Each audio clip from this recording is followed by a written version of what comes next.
Ignition sequence starts. 6, 5, 4, 3, 2, 1, 0. Liftoff. We have a liftoff.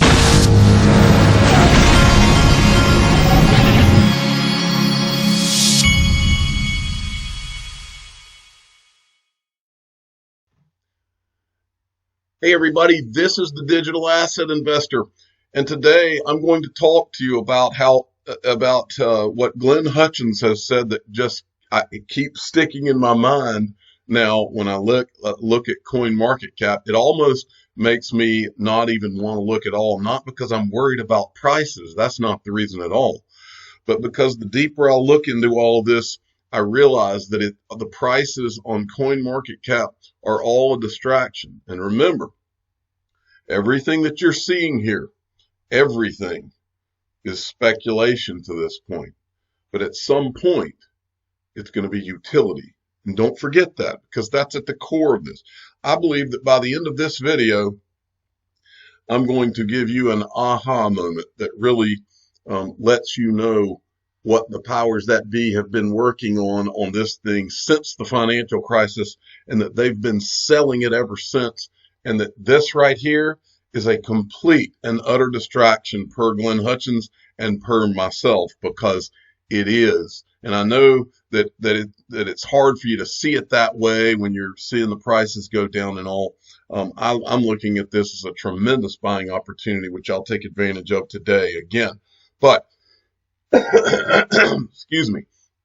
Like I said, by the end of this video, I believe it'll all come together in your mind where we are and what this point in history represents. First, I wanted to cover a few things just to kind of show you how the markets, everything's kind of freaking out, and the stock market's down 2,000 points while I'm talking right now, and the whole world has freaked out. This has caused the coin market cap prices, the crypto prices to tank. But you've got to understand, if you truly understand and believe what we've been talking about Ripple and XRP, everything you're seeing is completely irrelevant to the bigger picture. And I'm not talking about the bigger picture 5 years from now. I'm talking about 2020. Okay? So follow along. Cryptopolis. If this doesn't clear out the weak hands in crypto, I'm not sure what will. Prices do not change the fundamentals. Know what you own. And he couldn't have said that any better. Now, all of a sudden, out of nowhere, we have seen these regulatory bodies putting out things like crazy. This is from Jay at SPQR. Oh my God, do I see regulations in the UK budget? Yes, you do. This is the UK budget, and I'll just read this part. It says, these will enhance coordination between regulators and ensure the UK continues to lead the way on financial services innovation and use of technology, including on the regulation of payments and cryptocurrencies.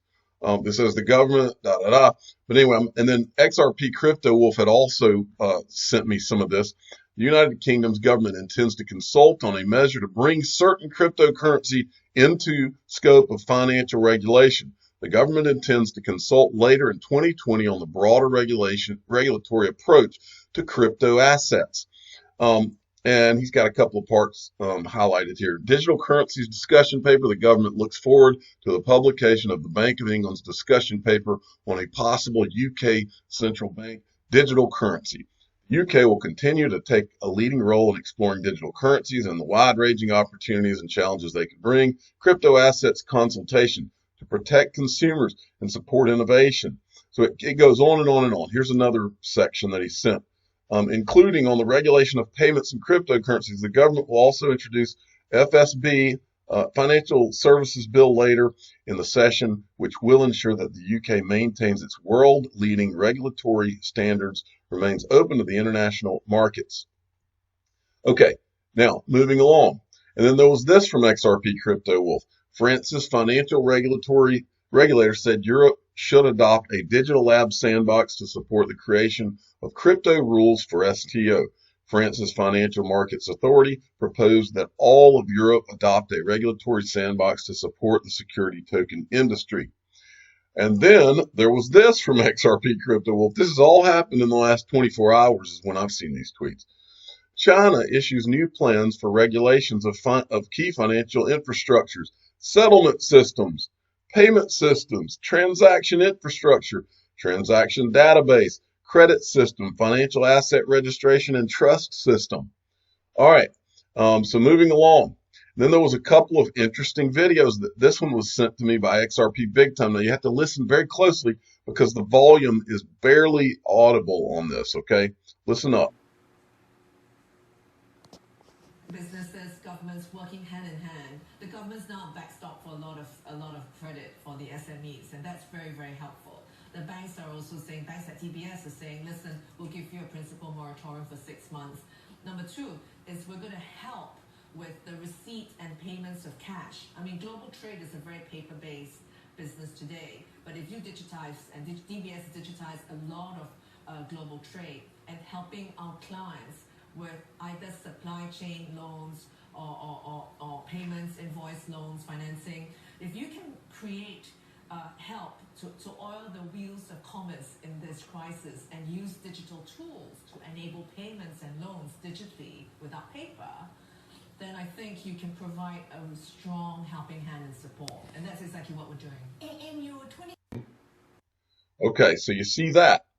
Now, and then I wanted you to watch this one right here. Listen to this. This is, by the way, the Italian Prime Minister.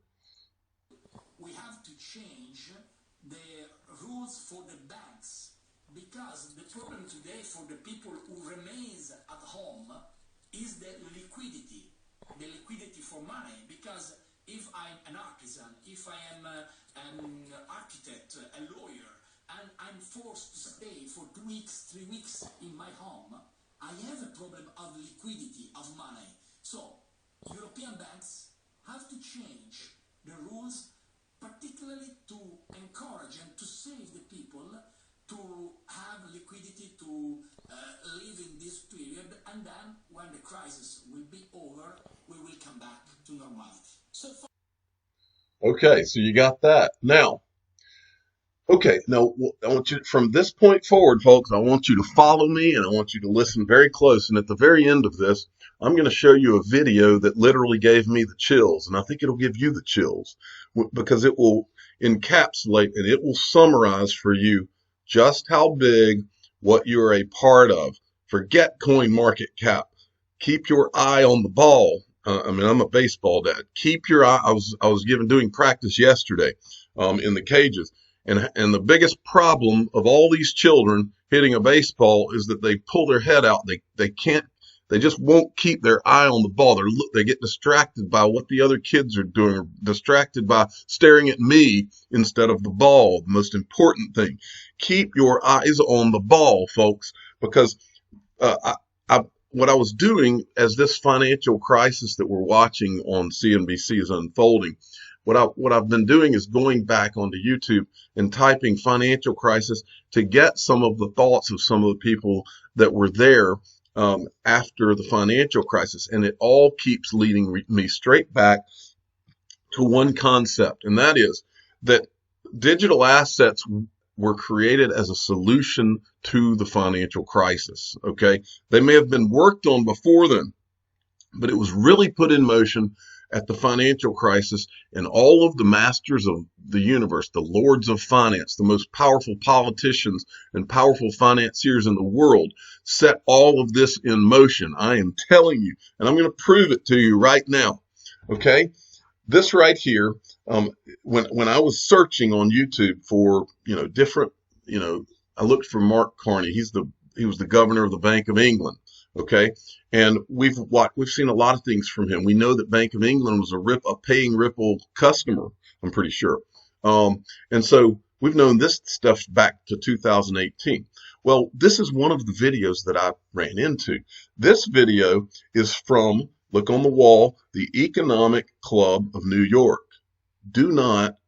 I don't think many of you may not realize what the Economic Club of New York is, but today I'm going to show you what the Economic Club of New York is. But first, I want to take you back to remind you of something that Mark Carney said. This was this was in, what did they call it? Bank of England, Mark Carney. I can't remember where they were in this thing. But anyway, just listen to the video. Dollar is the global currency. We know that. The challenge is that the U.S. share of the global economy has been reducing. The dollar's share of payments, not just financial assets, but payments, a lot of payments between countries that have nothing to do with the U.S. are in dollars. And what happens in situations like we're in today, where the U.S. economy, to its credit, is relatively strong, is doing better, and the Fed has been doing the right thing, which is, they've adjusted policy, they tightened policy as it was strengthening. Now they're making, the Fed is doing the right thing, but they have adjusted and policy is relatively strong. That means rest of world policy is tighter than it needs to be, and that feeds back on the U.S. economy in a way that ultimately slows this economy. And it leads to a substandard outcome. And in a world where you only have limited policy space, it's a dangerous place to be. And so the trade issues we're talking about are reinforced by the structure of the monetary system. Now, I mean, you've asked a big question, so just give me a second to. But now the issue is, you don't just jump to something new overnight. And what we want in a multipolar world, I think we'd agree that we've got European engine, we've got the Chinese engine, we've got the. I'm going to pause that. Sorry, the earphones went out, so I'm going to try this again. What we want in a multipolar world, I think we'd agree that we've got European engine, we've got the Chinese engine, we've got the U.S. engine of this economy. Multipolar world, you need a multipolar currency. The question is, how do you get there? And I laid out some ideas of how you would get there. And the bottom line, Governor, is that all of the pressure on the difference in growth around the world would not fall on the dollar exchange rate. Yeah. It would be spread out if it was a global basket of currencies. It would be spread out as a global basket of currencies. It's better for the system as a whole. It's better. It raises that equilibrium level of interest rates. Right. It gives central banks more policy, but it gives people who are watching greater returns on their savings. Well, certainly worth thinking about. Governor Carney, thanks for joining us. Thanks for having me. Good luck through the Brexit process, the trade wars, and the growth issues out there. Thanks, Steve. Thanks very much. Back to you guys. I guess you're in Englewood Cliffs right now. We're at the NASDAQ. It's a long list of things NASDAQ. to wish them well on. Okay, now let's go back to the Bank of New York. Now, this video right here just popped up in my search when I was looking for what they were talking about and what the solutions might be to the next financial crisis. But we go back to the Economic Club of New York, but we also go back to who's this guy? Glenn Hutchins happens to show up again, this time he's interviewing Mark Carney, right?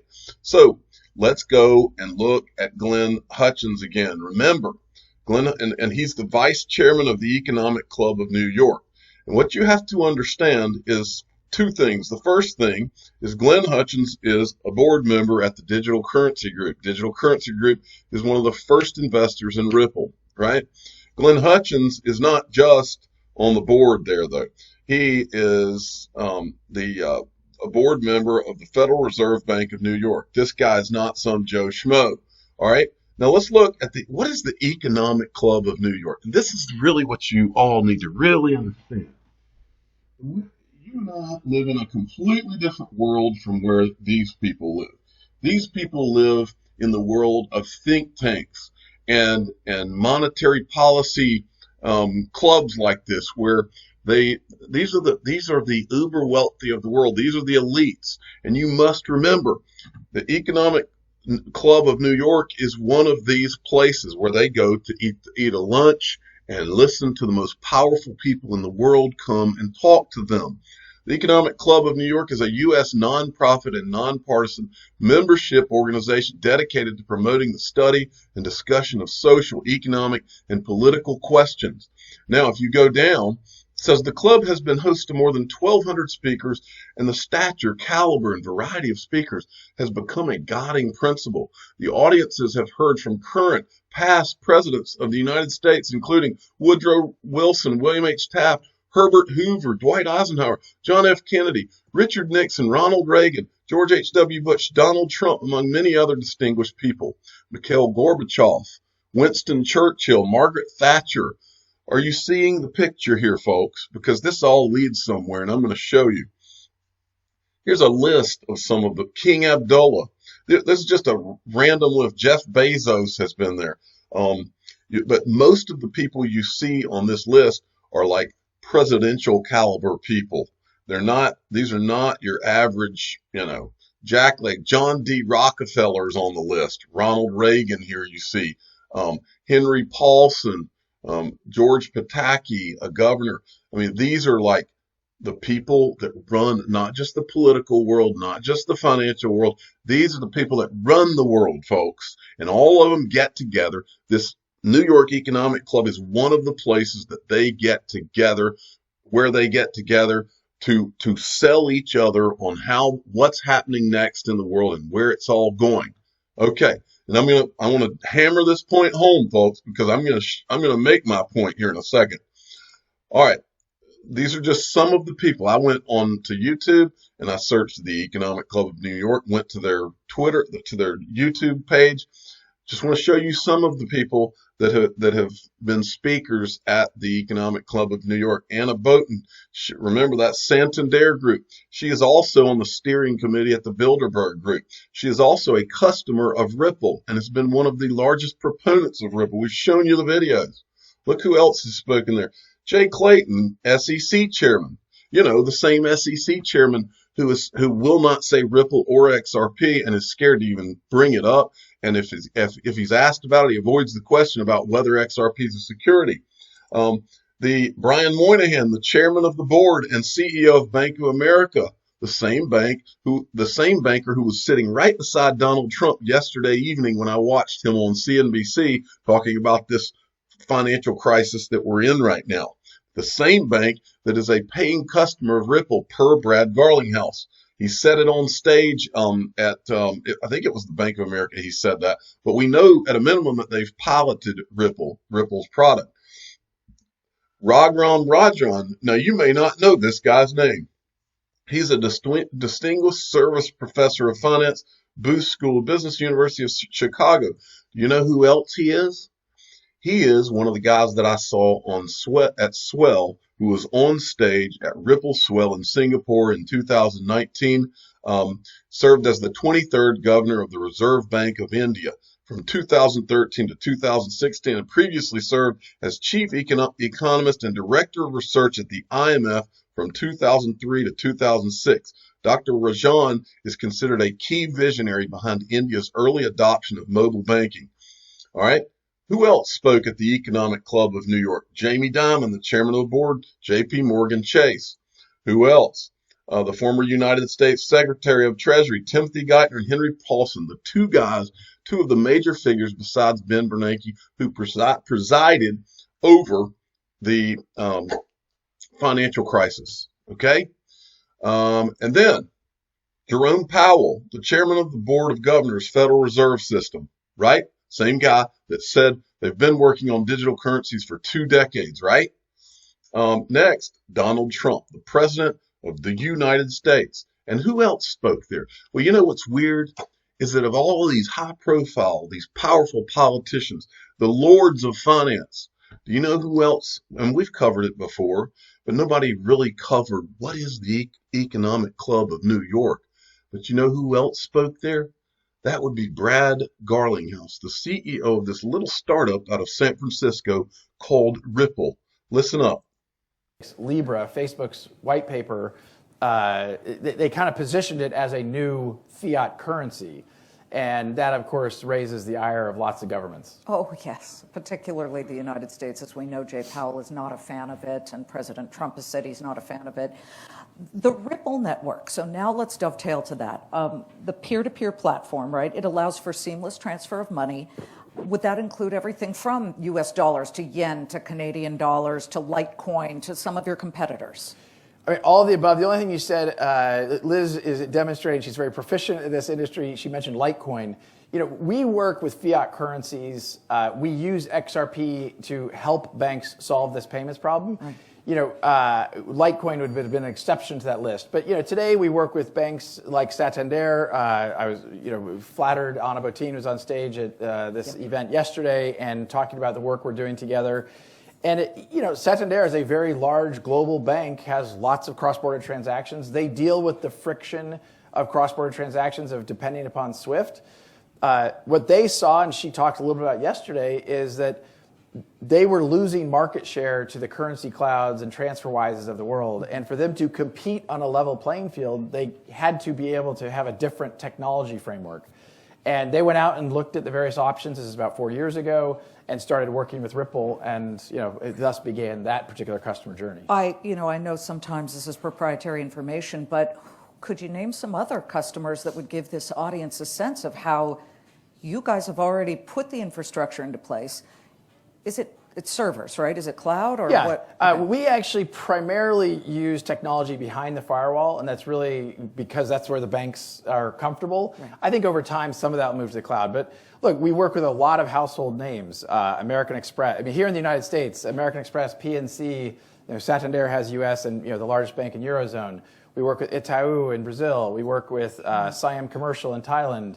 We've now signed up over 200 financial institutions globally. Some of them you certainly heard of. Some of them, when we sign contracts sometimes, I think I've never heard of that particular bank. But there's MoneyGram as well. You've got a great partnership with MoneyGram. MoneyGram is a really big deal. For the primary reason is I think MoneyGram more than... Okay, I just wanted to show you just a part of that, okay? Now, I'm about to get you to now I'm about to show you the video that will put all this together for you in your mind. And as you watch this is what you're about to watch, the Economic Club of New York. I decided to go to their website, and their website has a promo video about the Economic Club of New York. Now this is a pretty long video. It's like 6.5 minutes long. And I believe that if you watch this video, it will totally bring together in your mind what we are all a part of. This is not just XRP is not just some digital asset. Ripple's not just some company. XRP is the greatest digital asset ever created. It is going to be used. What is going to be flowing through XRP is all of the money. And what you're about to see is the most powerful people in the world, the masters of the universe, the lords of finance.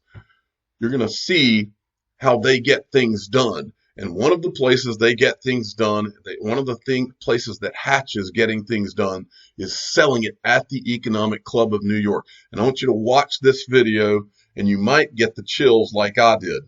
Watch away.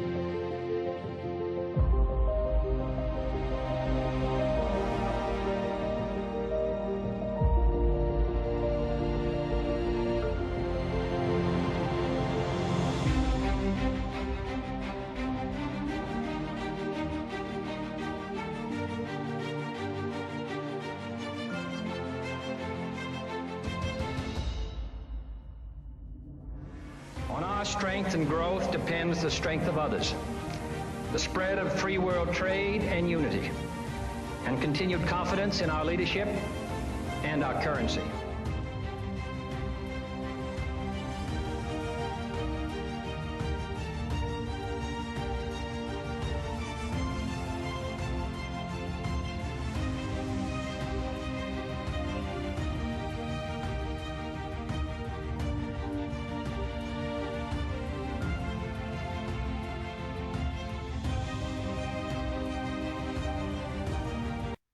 Hey, I forgot to tell you, keep watching, but at the 5-minute mark, there's an aha moment.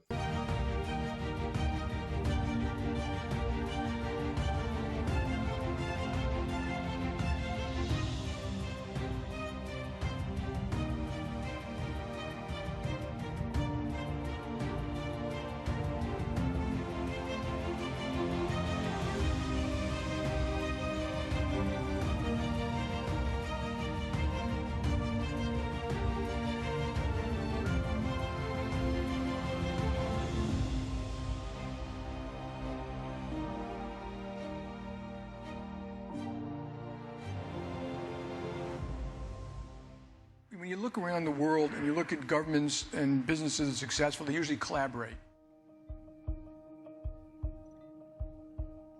The economy is in a very good shape. The outlook has uncertainties. We have to be flexible. We have to be data dependent, and again, focus really on just trying to keep this economy on the track that it currently is. Spending the money you make is corporate social responsibility. Changing the way you make money is operating with purpose. Money still talks. Whenever we have these discussions on diversity with the entities in portfolio, people listen. When we team up with other investors, people listen.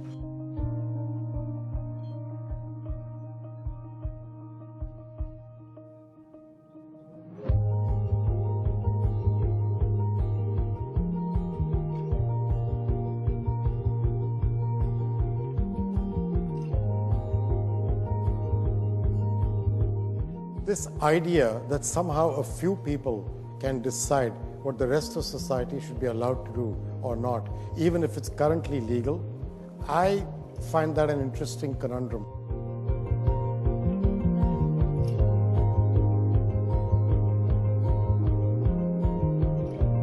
I look at Bitcoin as a solution in search of a problem. I don't understand why we need this thing, and the great thing they're out there talking about is a stable cryptocurrency. Well, to me, that's called the dollar.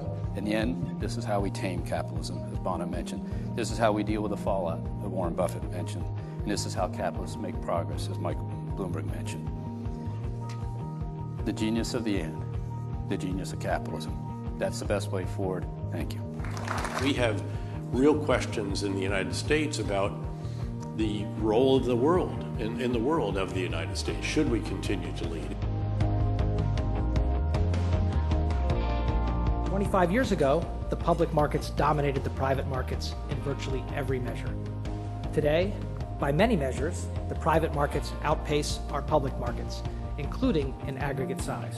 We were usually there 2.5, 3 hours. And what we talked about is how can we construct something that was different than everyone else was doing. It's been a challenging year for us, without a doubt. And as I said earlier, we've learned a lot through this experience. We've been humbled as a company, but it's also given us a perspective on what we need to do going forward. Digital wallet is a hugely important change in consumer behavior. So this year, you're going to have 2 billion people on the planet, 2 billion people with a digital wallet. And I don't think people realize what that means. I mean, it means that it's always on you and it's always on.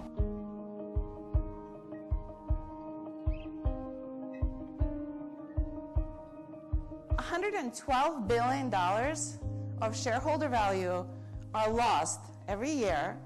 And by the way, in this room, normally I have to explain what is $112 billion. You guys actually know what $112 billion is. So $112 billion of shareholder value gets lost every year because we picked the wrong CEOs.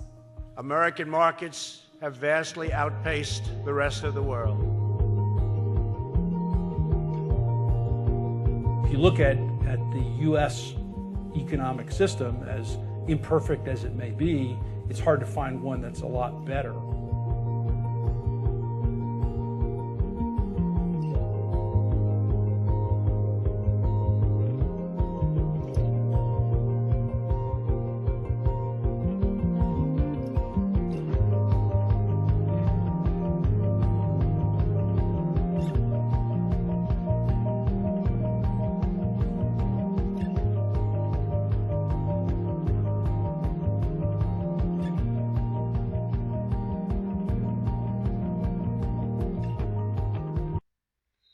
So there you go.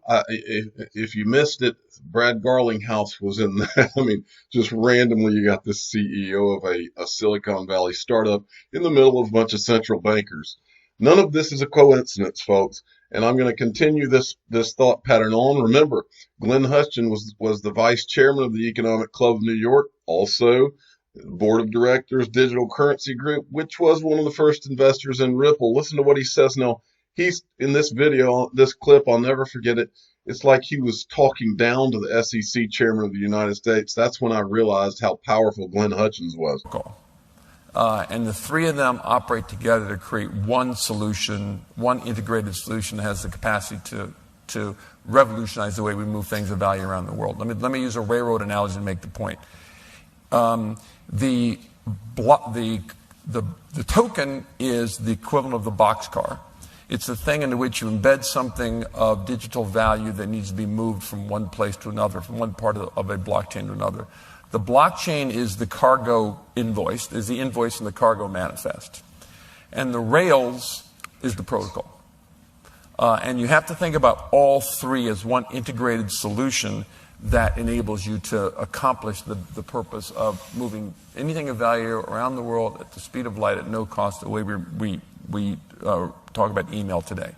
People who just talk about blockchain are talking about something very interesting, but it's a piece of enterprise technology that's an advanced database. And a private blockchain unconnected to the global, to the Bitcoin or another digital currency blockchain is the equivalent of the intranet. Mm-hmm. Remember we had intranets to begin with, where it was really cool. You could do internal communication with people in your own companies, but it wasn't really until those intranets were connected via the internet protocol to other intranets to create the World Wide Web of intranets called the internet that the world changed. The world is going to change in finance when we connect the private blockchains via the Bitcoin or Ethereum or other protocol to the other blockchains in the world, have a global blockchain that's the World Wide Web of blockchains that'll fundamentally change the way in which not only do we move value around the world at the speed of light, but also in which we actually fundamentally change the way in which we compute, because it's the fourth computing paradigm I've experienced in my lifetime, the decentralized computing paradigm. That is the vision of where we can really go with this. That's transformational. Now, the first step will be the intranets, mm-hmm. the blockchains, as those get deployed. But that's not the end point. That's just a first step. And going into all that stuff, great on length if you like me to. But that's... Okay, so he just laid it out. And he said when they're all connected is this right here on our little timeline that we've shown you from Everest, which is an NTT data company, which is owned by the Japanese government. So this, by 2020, is when they all are connected, ILP, Interledger Protocol. And finally, I wanted to end this video by telling everyone that is listening to my voice to please keep someone in your prayers. I was made aware of this by XRP James, who's Digital Asset Investor Channel official, former Navy SEAL. But we want to keep Michael B. in our prayers. Apparently, he has gotten cancer, and so I will be thinking about him. And he's a pretty prominent guy in the XRP community. He's also he's a home builder, and that's what he's always talking about, how he builds houses, and that's what my father used to do. And so I kind of have that in common with him as well. But we'll definitely keep Michael B. in our prayers. And he says he's a tough son of a bitch, and it's good to be a tough son of a bitch in a situation like that. And so a lot of life is a mental game anyway. And so it sounds to me like he's pretty well equipped to handle something like this. So I hope everything goes well. I'm a digital asset investor. I'm not an investment advisor. This is for entertainment purposes only. Please subscribe and hit the like button and tell your friends and family that the lords of finance are all around this whole Ripple thing. And they have been since the financial crisis. And that is why the bigger picture, coin market cap is like Glenn Hutchins says, it is one big distraction if you understand what is really going on. Thank you for listening.